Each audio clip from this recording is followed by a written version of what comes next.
ուզում եմ որպեսզի դուք հիշեք թե 98 թե 2003 թվականներին Ռոբերտ Քոչարյանի երկու ընտրությունների ժամանակ Սփյուռքում ինչ քվեներ են ստացվել 97%-ով 2003 թվականին Ստեփան Դեմիրճյանը Լոս Անջելեսում հաղթել է Ռոբերտ Քոչարյանին այն ատելությունը որ կար ես այդ ընտրություններին ուղիղ եմ մասնակցել եւ կազմակերպել Յուրա Վարդանյանի հետ այդ ընտրությունները եւ այն ատելությունը որ կար եւ շարունակում է պահպանվել հատկապես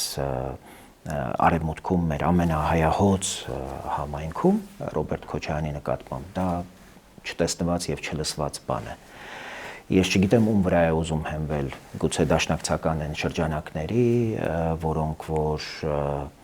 ավանդաբար նրան աջակցել են եւ այսօր այդ 100-ամյա 130 տարեկան ուղակի փառահեղ պատմություն ունեցող կուսակցությունը տարել փալասի պես փռել են Ռոբերտ Քոչարյանի տակ ուղակի ջնջելով այդ կուսակցության պատմությունը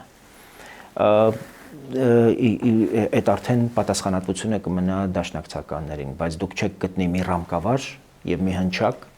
որ Ռոբերտ Քոչարյանի վերաբերյալ մի դրական բան կասի չեք գտնի Հայաստանից մեկնած մի որևէ պարկեշտ Սփյուռքում տնավորված մի քաղաքացի որ Ռոբերտ Քոչարյանի վերաբերյալ որևէ դրական բան կասի